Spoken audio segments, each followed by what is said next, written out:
Tau Ceti Prime's evening sun bled into the horizon, casting long shadows across the shattered jungle basin. Smoke hung in the humid air like a bruise on the sky. Broken branches, burned foliage, and bodies, some human, some Kerzan, littered the clearing. It smelled of plasma, blood, and scorched leather. Sergeant Eliza Maddox pressed her back against a jagged boulder, blood slick on her left arm where shrapnel had kissed her during the last bombardment. Her breath was slow, shallow. She didn't dare speak, not yet. Her squad, Ghost Company, U.S. Marine Corps Recon, was gone. Wiped out in a surprise raid led by the Kerzan enforcer himself, Commander Rastor Velk. She had heard his voice before she saw him. Humans send women now? Snipers in rags? Pathetic. They laughed when they shot Ortiz. The bastards laughed. Her spotter, her friend. One of the best on any planet. His body still lay somewhere in the foliage, a hole where his jaw used to be. They dragged Martinez, still breathing, into their transport, taunting him with energy blades until his screams stopped. She wasn't there when it started, but she saw the end through her scope. And did nothing. She should have fired. Should have. A leaf shifted. Eliza froze. The hiss of hydraulics, Kerzan boots. One of their scouts. She didn't move. The boulder beside her cast a perfect shadow, enough to mask the outline of her rifle. Her camouflage cloak clung to her like second skin. The scout was tall, lean, armored in a polished exosuit that shimmered under the fading sun. Area's clear, the alien rasped in Kerzanic. Keep moving, came Rastor's voice over the comm. The ghost isn't a ghost. She's just scared. The soldier turned and left. Eliza exhaled, slow. Not fear, focus. She tapped her earpiece. Static. Jammed. The bastards were flooding comms with white noise again. Smart. Her legs ached. Her rifle, an M7HX Gauss sniper, felt like an extension of her arm, warm from the last shot. 1 confirmed kill. 2 wounded. 8 to go. She crawled from behind the rock, 1 inch at a time. Dirt smeared her cheek. Her dark blonde hair was plastered to her neck with sweat and soot. She moved like a shadow, quiet, deliberate, methodical. She made it to the edge of the ridge and spotted the Kerzan camp through dense trees. A temporary setup, maybe 2 clicks west of where they'd ambushed her squad. Their ship sat like bloated ticks on the jungle floor, their lights blinking lazily. Inside, the soldiers feasted and drank from glowing containers, tossing scraps at the captured corpses of her comrades like trophies. Rastor stood in the center, helmet off, his pale blue skin glistening, his silver eyes reflecting firelight. He raised a goblet of something thick and red. To the humans, he bellowed. Clever prey, but never predators. Especially the snipers, they hide and hope. Weak. Laughter followed, cruel and alien. Eliza's jaw clenched. Her trigger finger twitched. Not yet. She turned away, sliding down into the undergrowth, every movement calculated. Her hands bled from thorn slashes. She didn't care. By nightfall, she reached the broken husk of their old recon outpost. Half collapsed, stripped of tech, but she found what she needed: Ortiz's old rangefinder, a few EMP flechettes, and a barely functioning drone. She sat in the dark, loading rounds by feel. The stars blinked above, uncaring. Martinez would have told a joke, she whispered to herself. Ortiz would have told me to aim higher. Silence answered. She ran a dry hand over the barrel of her rifle. Her knuckles were raw. Her lips cracked. No medgel. No backup. No exfil. Didn't matter. This wasn't about escape. It wasn't about survival. It was about the message. The Kerzan had filmed the execution. She knew they'd broadcast it soon, to humiliate Earth, to show the galaxy that Ghost Company was gone. She couldn't let that stand. Not without an answer. She returned to the ridge just before dawn. Mist clung to the trees. Bird-like creatures chirped, unaware of the war unfolding beneath them. Through her scope, she found her target. Rastor again. Laughing. Always laughing. Surrounded by his men. She adjusted for wind. Calculated the Coriolis effect. 1 breath. 2. Squeeze. The Gauss round left the barrel silently and traveled across half a mile in 0.7 seconds. The Kherson beside Raztor's head jerked back, his skull vanishing in a mist of blue. Screams erupted. Sniper! Find her! Too late. She was already moving, rolling behind roots, slipping down into a ravine. She heard the comms crackle, Raztor himself, furious now. You call yourself a ghost, woman? He growled. Come face me like a soldier. Eliza grinned behind her grime-streaked mask. 1 down, she whispered. 9 to go. The jungle didn't sleep. Even in the dead hours before sunrise it breathed, a slow, pulsing rhythm of rustling leaves, distant screeches, and the drip-drip of condensation falling from massive fronds. Eliza moved within it like muscle through sinew, unseen, unheard. She perched in the fork of a tree 3 stories high, her camel cloak blending into the bark. Below, a Kherson scout patrol swept the ground, weapons raised, boots cutting shallow trenches into the damp soil. They moved with mechanical precision but no patience. Raztor's rage had made them sloppy. Through her scope, Eliza counted 3. The lead soldier stopped, squatting to scan a footprint she'd intentionally left. Not hers, Ortiz's old pattern boots, laced and dragged into a misleading trail. She'd found them beside his body and repurposed them. The trap was already sprung. She waited until the last scout stepped over the tripwire. A low click. Then silence. Boom. Compressed air tore upward as the EMP flechettes erupted from their casing, slicing into circuits and organic flesh alike. 2 of the 3 went down immediately. The third, wounded, staggered backward, flailing with a cracked visor. Eliza was already descending, silent as wind over stone. She landed behind him. 1 quick jab to the back of the neck, her field knife punching through armor seams, and he dropped like a sack of meat. No scream. Just a wet exhale. She crouched, wiped the blade, and pulled his calm.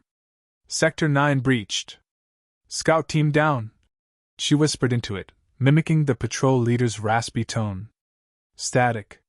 Then Raztor. Confirmed. Secure the area.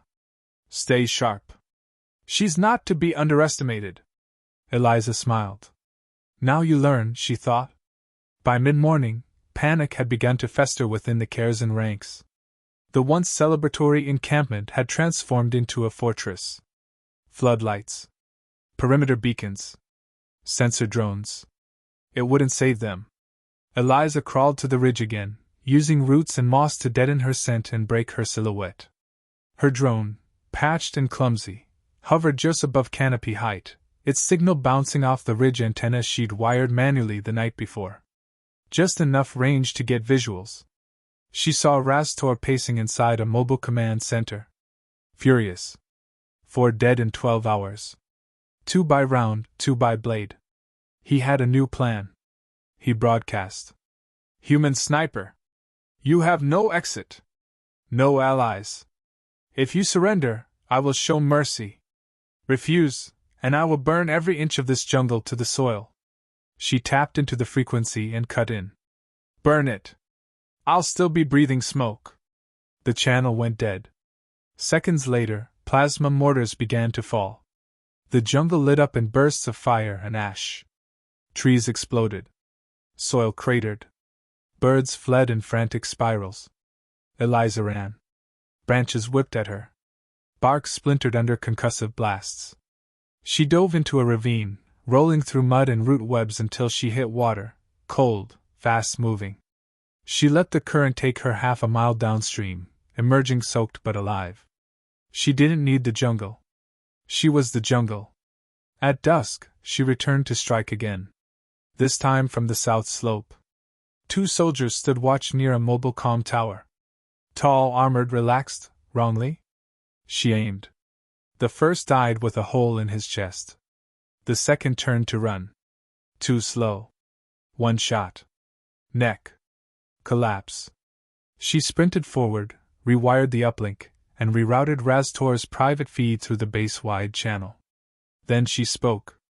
Every time you blink, I'm closer. Every time you sleep, I watch. You're not the hunters. You're the game. Panic erupted. Alarms blared. Troops scrambled. She vanished. Later, as she crawled beneath a fallen log, her ribs aching from a glancing blast, she let herself remember. Last winter. Earth. Snow crunching under boots. Martinez throwing snowballs at a passing general. Ortiz lighting cigars with a lens flare because matches were too primitive. You ever think, Ortiz had said once, we're not ghosts, just echoes waiting to fade? Nah, Eliza had replied, loading her rifle. We're warnings. Hours passed. Eliza circled again, watching patrols get tighter, angrier. She noted patterns. One elite, larger than the rest, was barking orders at a perimeter post. She took aim. Through her lens, she saw his jaw move. Something about discipline and human cowardice. She fired. His command ended mid-sentence, his skull blown apart like a fruit under pressure. 3, she whispered. Then she left a gift, Ortiz's old dog tag, pinned to the body with her blade. A message. You remember us now. By sunrise, Raztor had lost 7. His inner circle thinned. His confidence shattered. He changed tactics. New orders rang across comms. Split into groups. Flush her out. No more camps.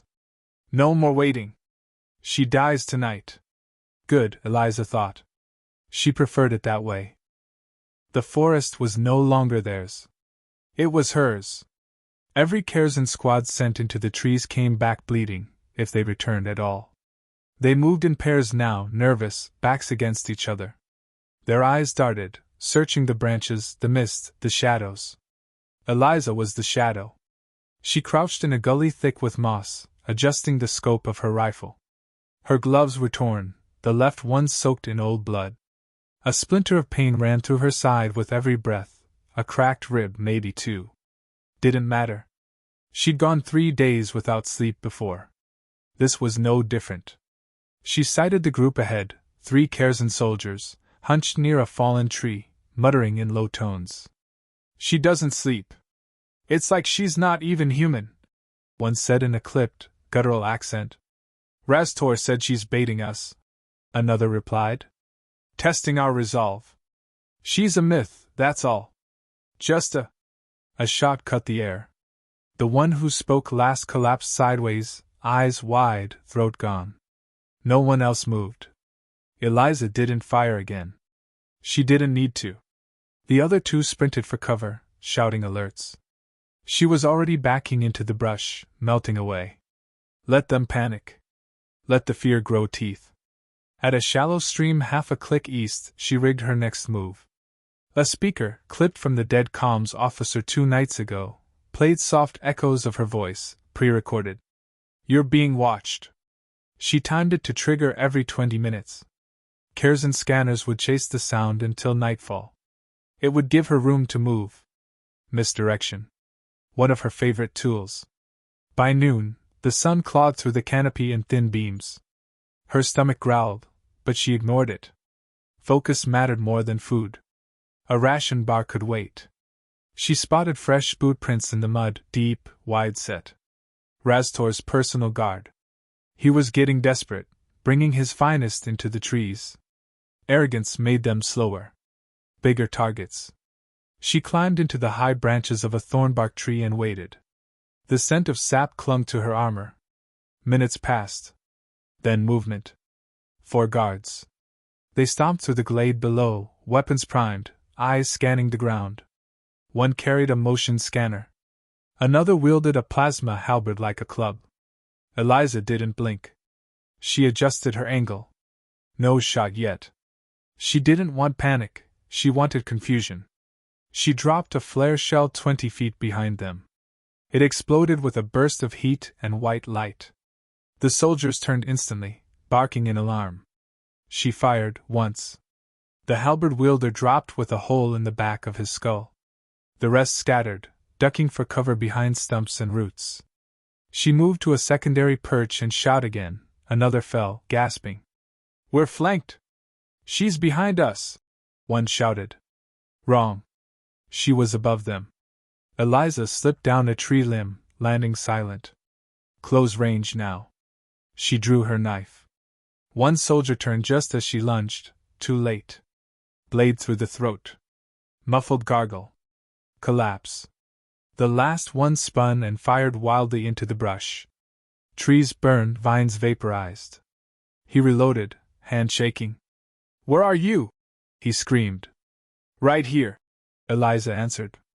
She emerged from his blind side and cracked her elbow into his visor. He staggered. She slammed her boot into his knee, heard the snap, and finished with a hard jab to the neck. 4 more gone.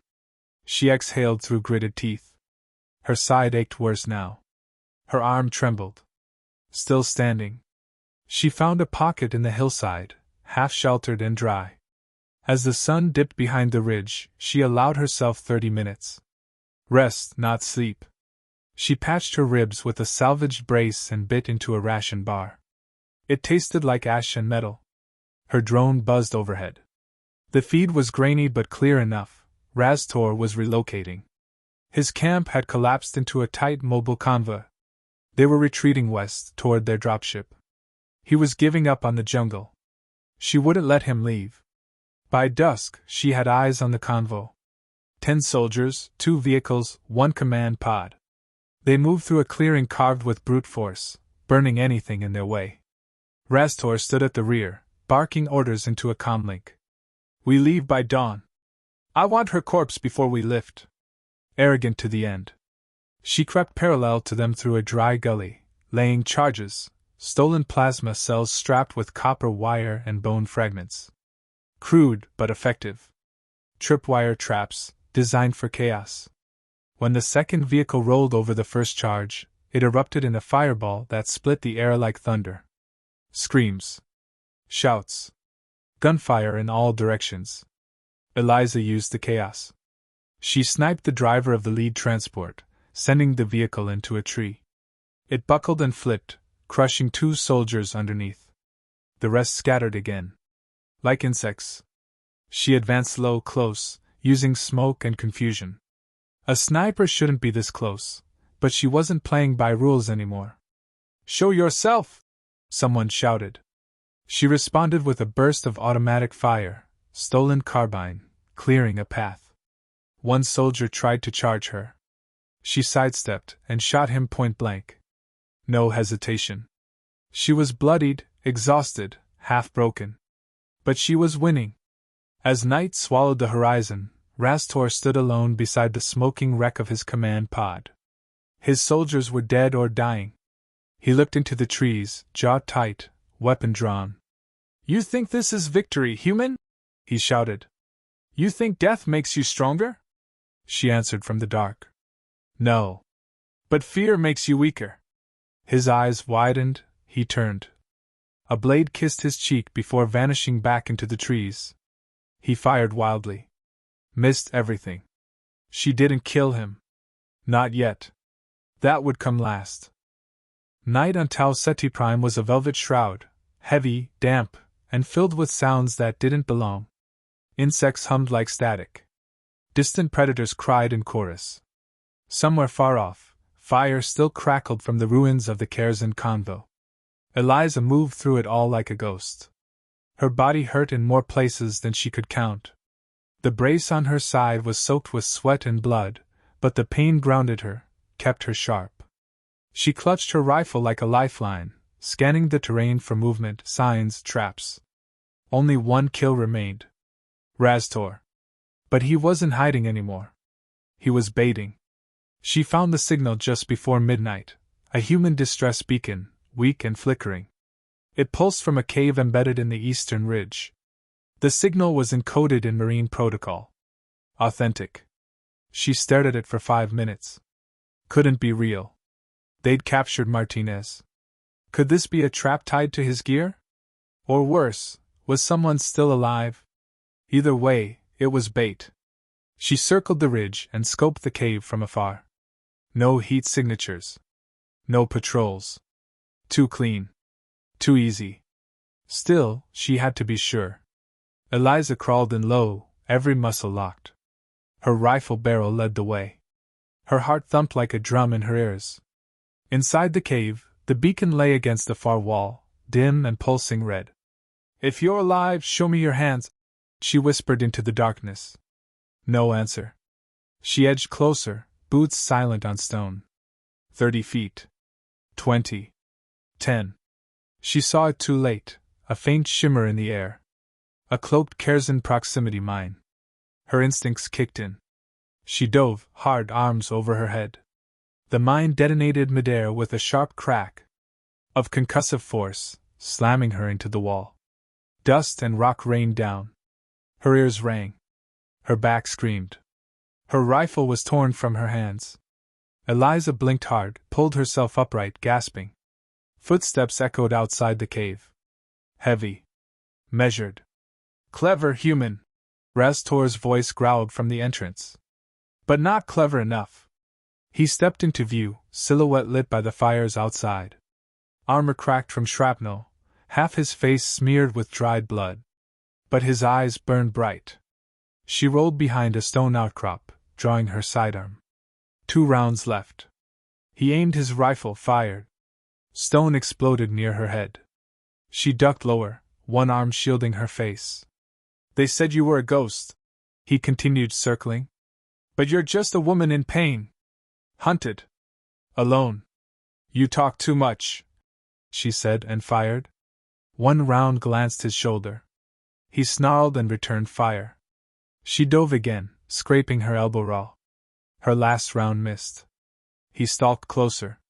"I'll take your head back to the Dominion," he said, grinning. "You'll be a warning." "No," she whispered. Eliza tapped the transmitter at her belt, one final signal. Outside the cave, a series of timed charges rigged earlier in the day responded. Explosions rang out across the ridge. Controlled, surgical. Dust billowed. The cliff trembled. Rastor staggered, looked toward the entrance. She moved then. Tackled him. They crashed to the ground in a tangle of limbs and armor. He roared, trying to crush her beneath his weight. She drove her knee into his ribs, slammed her elbow into his throat, grabbed the edge of his helmet, and twisted. He headbutted her. Her vision blurred. He grabbed her throat. Squeezed. She clawed at his wrist, pulling air through clenched teeth. Then she reached behind her back and yanked free a broken spike, half a Kerzan blade scavenged days ago. She jammed it into the joint under his arm. He screamed and rolled off. She coughed hard, gasping, eyes watering. He tried to stand. She kicked his knee out from under him. "I'm not the ghost," she spat, staggering upright. "I'm what haunts you." She drove the spike down again, this time into his side. He howled. Eliza crawled away and grabbed her dropped rifle. 1 round, she always kept one hidden in the chamber. She turned. He lunged. She fired. The round tore through his eye and out the back of his skull. Rastor dropped, heavy and final. His body twitched once. Then silence. Outside, smoke still curled through the trees. The signal beacon pulsed faintly from where it had been tossed aside. Eliza slumped against a rock, breathing in short, ragged bursts. "Ortiz. Martinez. You see that?" she mumbled. She pulled a small black pouch from her belt and fished out a beacon. Her personal extraction signal. Still active. She clicked it. Then she lay back, staring at the stars beyond the treetops. "Extraction team won't believe this," she muttered to no one. "1 sniper, 10 bodies." She closed her eyes. Not to sleep. Just to remember the silence, before the jungle would wake again. Dawn bled slowly over Tau Ceti Prime, casting a dull orange over the smoldering jungle. The ridge, once teeming with Kerzan arrogance, now stood silent. Craters pockmarked the terrain. Armor fragments gleamed like dead beetles among the leaves.